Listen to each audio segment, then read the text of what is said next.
The Supreme Court says a California law forcing pro-life pregnancy centers to promote abortion violates the Constitution.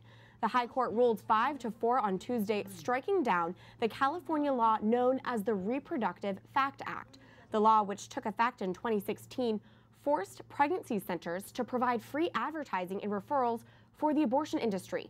Justice Clarence Thomas wrote the majority opinion for the case, National Institute of Family and Life Advocates, or NIFLA, versus Becerra. Pro-life groups are applauding the court's decision, calling it a victory for free speech rights of pro-life pregnancy centers.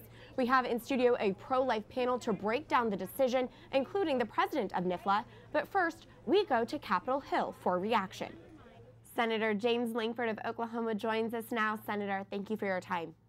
Yeah, glad to be able to be with you. First off, what's your reaction to the Supreme Court ruling in favor of NIFLA this week? An incredibly significant decision that comes out from the Supreme Court. It's a 5-4 decision, and in many ways the surprising part is that it's 5-4. It's that divided. This was a case, as many people know, where the state of California was reaching into pro-life centers that are nonprofits and saying, I know that you do not like abortion, but we're going to compel you to promote abortion from your location that opposes abortion. That should seem like a slam dunk case, but it ended up being a 5-4 decision. But it's a good decision, not only for free speech, but for freedom of religion, that no individual in government can say, I have an opinion different than yours, so you have to say my opinion, not your opinion.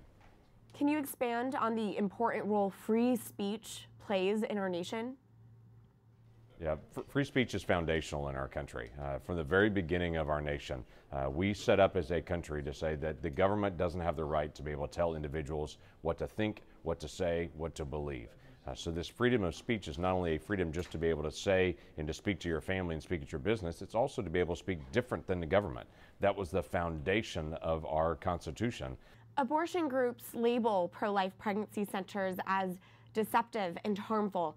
What's your response, Senator, when you hear a pregnancy center being labeled a, quote, fake clinic? So pregnancy centers often have a medical professional that's there. They provide emotional support, they provide counseling, and they tell people that they have options. Many times when they go to other centers, they say pretty much your only option is to get an abortion. And so we want to be able to say, no, there are other options. There's adoption option. You can carry the child to term. We also want to give them information so they can make their own choice. Pregnancy life centers are locations where they can get medical assistance, they can get additional information, but they can also find out the details not only about how the health of the mom is doing, but also the health of the child. And finally, Senator, prior to being in politics, you directed a Baptist youth camp in Oklahoma for 14 years, I believe. Today, you frequently promote civility in politics. That being said, do you have advice for our pro-life viewers on how they can better dialogue about abortion and being pro-life with people who disagree with them?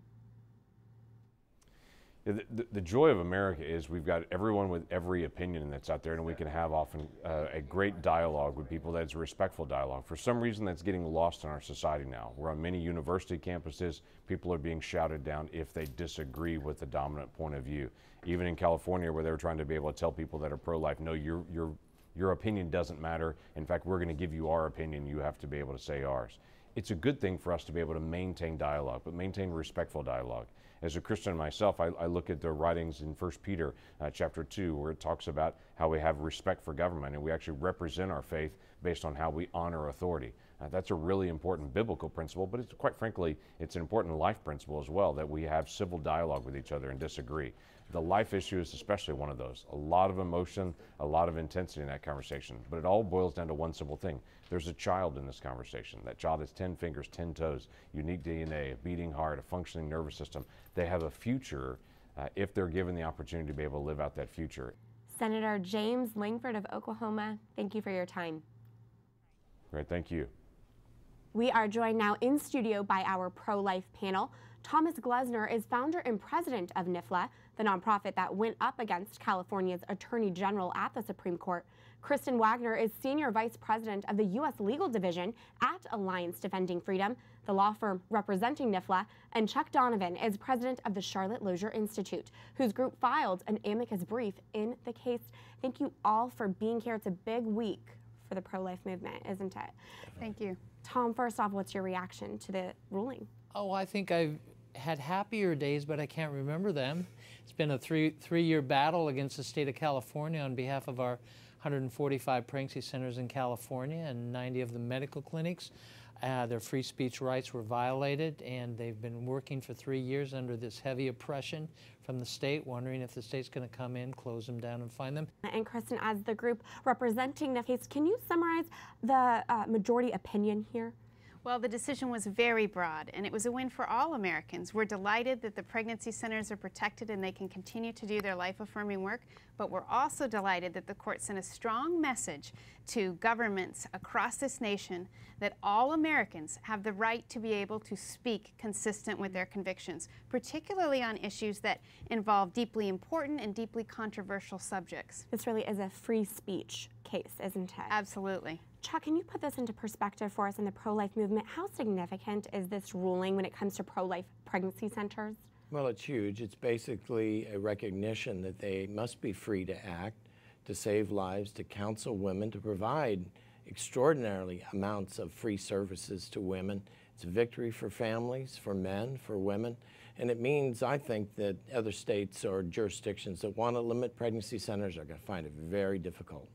Kristen, there are similar laws to what we saw in California and Hawaii and Illinois. What does this mean for them? What can we expect next? We can expect to continue to win those cases. The court, again, sent a strong message to any state that would seek to pass a law such as this and restrict the speech of our pro-life pregnancy centers, that it is unconstitutional to do so. So we'll be prevailing in both of those cases, we're confident.